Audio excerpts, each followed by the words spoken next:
स्वागत भी करती हूँ प्रशांत चतुर्वेदी जी का, जो कि तकनीकी खामियों के कारण कुछ विलंब के साथ हमारे साथ जुड़े हैं। Welcome sir. और अब कार्यक्रम की इसी कड़ी को आगे बढ़ाते हुए मैं हमारे विशिष्ट अतिथि महोदय डॉक्टर प्रशांत चतुर्वेदी जी से आग्रह करती हूँ कि वह हमारे विद्यार्थियों का और हमारा मार्गदर्शन करें। Sir please. सर आप अपना माइक ऑन कर लें, उसके बाद अपना उद्बोधन प्रस्तुत करें sir.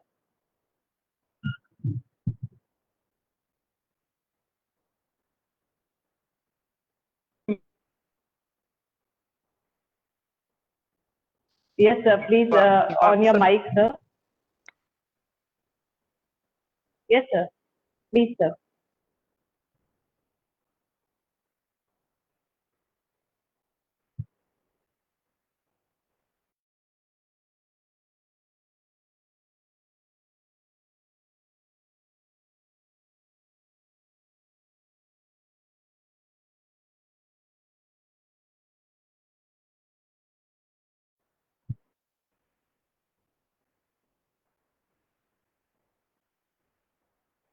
Sir, I request to unmute your mic, sir, please.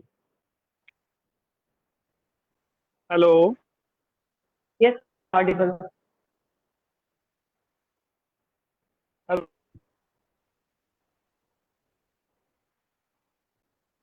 हाँ सर, हम सुन पा रहे हैं सर आपको।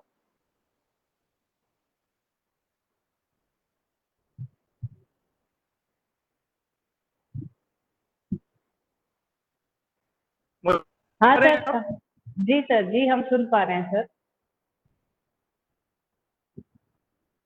सर। सभी को प्रणाम, नमस्कार। पटल पर हमारे माननीय रजिस्ट्रार और संस्था के संस्था प्रधान, संस्था प्रमुख और साथ में हमारे मुख्य अतिथिगण दास सर, और उसके बाद में जो हमें मार्गदर्शन करता हमारे यूनिवर्सिटी की तरफ से उपलब्ध हुए हैं, और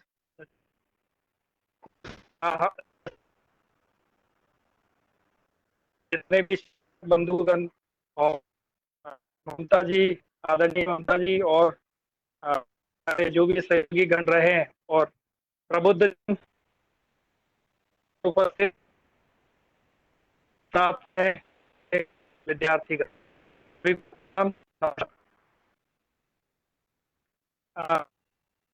बातें में मुझे जानकारी लगी और बहुत अच्छा लगा कि एक संस्था ने हमारा एक इनिशिएटिव लेकर के एक विषय बढ़ाया है, और बेहतर है कि हम हमारी जो पाठ हम भूल गए हैं, जो दिशा निर्देश है, और अभी जो आजकल जो आधुनिक कला जो आ रही है, ये केवल हम लोग दे रही हैं, तो इन लोगों के लिए हमें प्रयास करना चाहिए।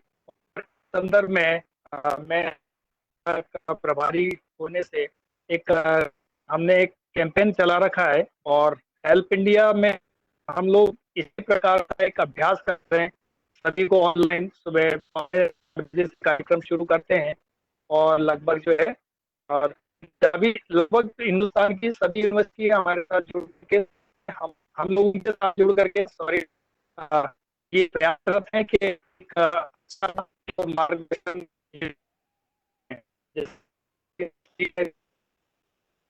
वो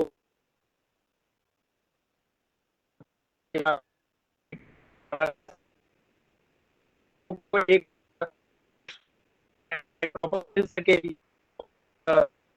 जो सर आपकी आवाज नहीं आ रही है, आप वीडियो वाला ऑफ करके बोलेंगे तो शायद आवाज आ जाए।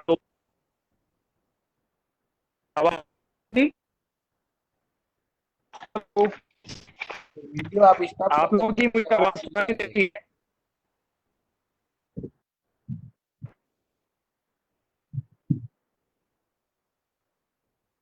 हेलो, आवाज आ रही है? जी सर, अब आ रही है। हेलो, अच्छा अच्छा जी। तो में जो आज आपने पाक कला के विषय जानकारी दी है, और बहुत एक स्तर के साथ में हम जुड़े हैं, और आगे भी हम जुड़ करके कार्य करें, और बच्चों के लिए एक मार्गदर्शन, हम सब एक मार्गदर्शिता के रूप में रहें, और हमारे अपने अनुभव को बच्चों को शेयर करें, और हमारे प्राचार्य जी ने भी जो एक इनिशिएटिव जुटाया है, उनका भी आभार व्यक्त करता हूँ। और खास तौर से जो हमारे संस्था के जितने भी प्रवक्ता गण हैं, उन सभी का।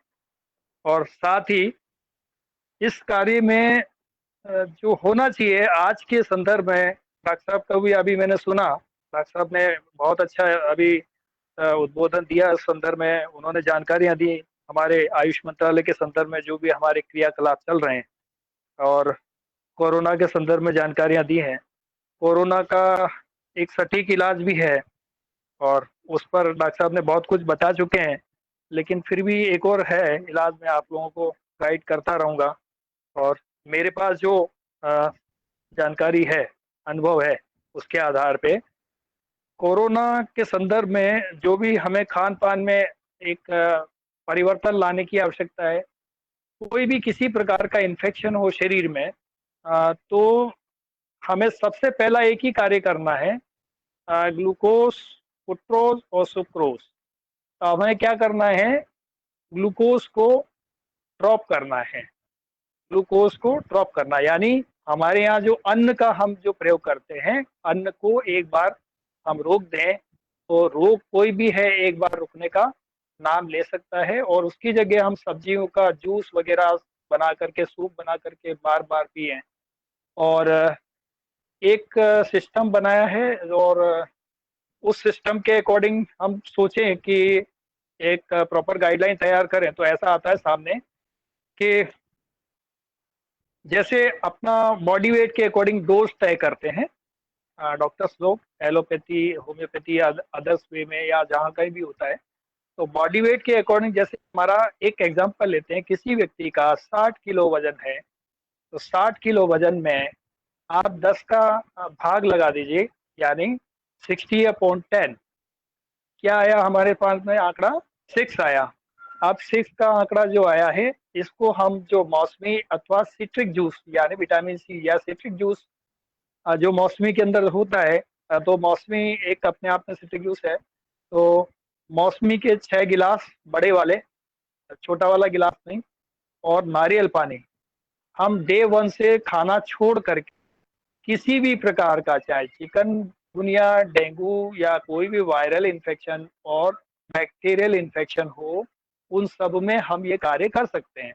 ये 3 से 5 दिन में हमें इससे मुक्ति मिल जाती है। तो डे 1 से जैसे ही हमको गले में क्या होता है कि जब भी कोरोना या किसी संक्रमण का हमें आभास था, ये सब रेस्पिरेटरी सिस्टम से जुड़े हुए संक्रमण हो जाते हैं, तो रेस्पिरेटरी सिस्टम के ऊपर अटैक करता है, तो हमें सबसे पहले गले के अंदर ही आभास होने लगता है, चुभन वगैरह ऐसा कुछ होने लगता है। तो हमें पता लग गया कि कोई ना कोई इन्फेक्शन हो रहा है या होने वाला है। तो करना क्या है इसमें? करना ये कि उसी वक्त तुरंत प्रभाव से खाना छोड़ करके हमारे बॉडी वेट में 10 का भाग लगा दीजिए, और उसके बाद में जो हमारे आंकड़ा आता है, उतना गिलास सिट्रिक जूस और उतना ही गिलास नारियल पानी। तो कोकोनट वाटर को और सिट्रिक जूस को हम यूज करें। और जैसे मेरा वजन या किसी व्यक्ति का वजन 60 किलो है, तो उसमें 10 का भाग लगाने से 6 आंकड़ा आता है। तो 6 जो है, 6 गिलास जो है हमारा मौसमी का जूस, और 6 गिलास नारियल का पानी हो सकता है। ऐसा 12 गिलास उनको 1-1, 2-2 घंटे से अपनी क्षमता के अनुरूप उनको पिलाया जाए बार बार। तो डे 1 तो ये करना है। डे 2 में क्या करना है? डे 2 में करना होगा, अभी 10 का भाग लगाया था, अब लगाएंगे हम मल्टीप्लाई बाई 20, यानी 10 से भाग लगाएंगे। तो यानी 60/20 इज इक्वल टू 3। तो जो हमारे पास 3 आया, यानी 3 गिलास हमें यूज करना है। अभी तो 6 था, अभी हमारा 3 गिलास हो गया। तो 3 गिलास सिट्रिक जूस, मौसमी का जूस, और 3 गिलास हो गया हमारे सामने नारियल पानी। तो हम ये प्रयोग करें। इसके बाद में बॉडी वेट इंटू 5, यानी 5, मान लो 60 वेट है हमारा, तो 6×5 = 30, 6×5 = 30, यानी 300 ग्राम। 300 ग्राम जो है हमारा क्या हुआ, लगभग हमारा खीरा, ककड़ी, टमाटर जो भी हम खा रहे हैं सलाद के रूप में, तो इसमें पूरा ये पीएच लेवल को अच्छा मेंटेन भी कर देता है। तो करना यही है हमें, 300 350 ग्राम, ये हमारा कम है, यदि इससे ज़्यादा ऊपर जाते हैं तो प्लस में ज़्यादा बेनिफिट है। तो ये जो है हमारा लंच होगा और यही डिनर होगा। तो ये 6 सेकंड में हमारा क्या हुआ, 6 गिलास जो है हमारा, 3 गिलास सिट्रिक जूस और 3 गिलास नारियल पानी और बॉडी वेट इंटू 5, ये अपना जो है लंच का हो गया और डिनर का हो गया। ऐसा करके डे 3 में क्या करना है, डे 3 में उसको 30 का भाग लगाइएगा। तो जब हम 30 से डिवाइड करेंगे तो 60/30, तो अब हमारे पास में क्या आया आंकड़ा, यानी 2 गिलास। तो 2 गिलास को हमें क्या करना है, 2 गिलास को हमें सिट्रिक जूस और नारियल पानी, ऐसा फार्मूला लीजिए और इसमें करके ये लंच तक ग्रहण करना है। लंच के बाद में यदि वैसे तो सेकेंड डे ही आपका बुखार कैसा भी एक साथ 103 104 होगा तो टूटने लगेगा, वो टूट जाएगा लगभग, एकदम डाउन हो जाएगा। ये हमने कई हजारों पेशेंट पे प्रयोग किया और कई सालों से करते आए हैं, वो अनुभव मैंने आपके साथ में शेयर किया। तो 3rd डे में क्या करना है हमें, ये 2 गिलास और दोनों का 2-2 गिलास यानी 4 गिलास, 4 गिलास और वही बॉडी वेट इंटू 5 यानी 300 ग्राम हमें यूज करना है। कुकुम्बर, जो भी हम खीरा ककड़ी टमाटर जो भी यूज कर रहे हैं हम, ये सलाद जो 300 ग्राम लेना है। ये सेम टू सेम, यदि यहाँ तक आपका बुखार टूट के आप बिल्कुल आप ये समझेंगे डे 3rd में पूरी बॉडी हल्की हो गई है और पूरी फ्रीली महसूस कर रहे हैं हम लोग, किसी प्रकार का कोई इन्फेक्शन या ऐसी कोई प्रॉब्लम दिखाई नहीं दे रही है, तो हम शाम के टाइम में डिनर में ककड़ी टमाटर खीरा ये 300 ग्राम लेने के बाद में आफ्टर 5 मिनट अपना जो भी खिचड़ी वगैरह जो है, दलिया है, हल्का फूड, कोई भी फूड हल्का सा खाने में यूज कर लीजिएगा, जिससे आपका खाना ये डिनर हो गया। उसके बाद में डे 4 में आपको लग रहा है कि मुझे अभी ये प्रॉब्लम बाकी है, वैसे तो ये 3 दिन के अंदर पूरी खत्म सी है, लेकिन फिर भी लग रहा है, तो हम लोग वही 2-2 गिलास सुबह और 2 गिलास शाम को, ऐसा हम आफ्टर बिफोर लंच और आफ्टर लंच ये हम प्रयोग करें। और वही 300 ग्राम सलाद, खीरा ककड़ी टमाटर कोकुम्बर जो भी हमको यूज करना है, उसके बाद में हल्का भोजन लंच में और डिनर में, ऐसा 5 दिन तक अपन करेंगे तो लगभग अपना सारा ही प्रोग्राम कैसा भी इन्फेक्शन हो लगभग समाप्त हो जाता है, ऐसा देखने में आया। ज्यादातर केसेस में कोई वजह हो सकती है जिसमें कोई जिस किसी कारण से रुक जाए तो रुक जाए, बाकी अक्सर कर देखने में आया कि ये 5 दिन में 3 से 5 दिन में ये सारी चीजें नॉर्मल हो जाती है। तो ये हम प्रयोग कर सकते हैं। और इसके अलावा कुछ ज्यादा बुखार आता है तो सिर के ऊपर गीली पट्टी रख सकते हैं। और भी ज्यादा बुखार आता है तो आप गर्म पानी लीजिए, आप मसल्स तक पैरों को पानी में डुबो दीजिए। डुबोने के बाद में और जब टेम्परेचर बहुत ज़्यादा हाई रहेगा तो उसको कम करने का सबसे अच्छा साधन काफ मसल तक, यानी घुटने से थोड़ा सा नीचे 1 या 2 इंच नीचे तक का जो आपको मसल्स पूरा पैर में डुबोना है, पैर को पानी में डुबो देना है और वो गर्म पानी, उसका टेम्परेचर धीरे धीरे बढ़ाना है। पानी का टेम्परेचर धीरे धीरे बढ़ाना है। कैसे बढ़ाएंगे, या तो बढ़ाने के लिए कोई हमारे पास में साधन है तो ठीक है, नहीं तो क्या करना होगा कि हमें गर्म पानी पास में रखना होगा हाई टेम्परेचर का, और जो लोअर टेम्परेचर का पानी चेंज करते रहिएगा। तो ये जो बदलाव आएगा जिसके कारण ये हमें रिलीफ मिलेगा। और जब जैसे जैसे टेम्परेचर बढ़ता जाएगा और हमें क्या करना है, ऊपर का पूरा एरिया जो है कवर करना है कंबल से या किसी भी चीज से, पूरी तरह से ढक करके सो जाना है। उसके बाद जब हमें पसीना आएगा, पसीने आते ही आपका बुखार पूरी तरह से उतर जाएगा। तो इस तरह से आपको एक चेक करते रहना होगा। कई लोगों का बीपी लो की जिनकी शिकायत रहती है, उनकी पल्स रेट अक्सर कर घट बढ़ सकती है, तो पल्स रेट को चेक करते रहना पड़ेगा। पल्स रेट में कोई रुकावट या दिक्कत आ रही है तो पानी से तुरंत पैरों को बाहर निकालना होगा।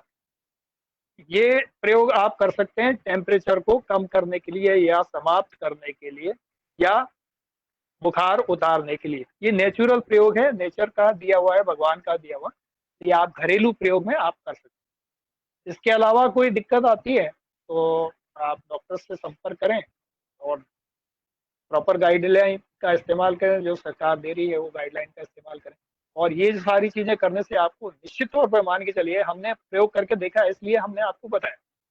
एक तरीके कोरोना के संदर्भ में हो गया, या कोई भी किसी भी प्रकार का इन्फेक्शन हो गया उसके संदर्भ में। इसके बाद में हम लोग और भी ट्रेनिंग का हिस्सा ऐसे ही छोटी छोटी नेचुरल ट्रेनिंग भी दे रहे हैं। हेल्थ का एक हमने लिया है कि 1 करोड़ प्रिवेंटिव हेल्थ कंसल्टेंट हम करना है, तो अगले साल तक हम देश से समर्पित कर लेंगे, ऐसा हमारा एक जो के प्रयास है। और सहयोग में आप लोगों का सहयोग मिलता रहा है, इसके लिए आप सबका आभार। और इसी के साथ में मैं अपनी को है, हमारे और भी हैं, इसलिए सभी का आदर सम्मान के साथ में प्रणाम, सादर आभार। आपने मुझे ध्यानपूर्वक सुना, इसके लिए सादर प्रणाम, धन्यवाद, आभार। जी Mamta ji. Thank you very much sir, thank you very much. बहुत ही सहज और सरल तरीके से हमें जो एक हमारे दिमाग में प्रेशर था कोरोना को लेके, हम उसको भी रिलैक्स फील कर रहे हैं उसमें में भी। जितने सहज तरीके से आपने इलाज को समझाया है, किस तरीके से हमें प्रिवेंटिव मेजर्स लेने हैं उसके बारे में बताया है, मैं बहुत आभारी हूँ सर, पूरे DTU परिवार की ओर से।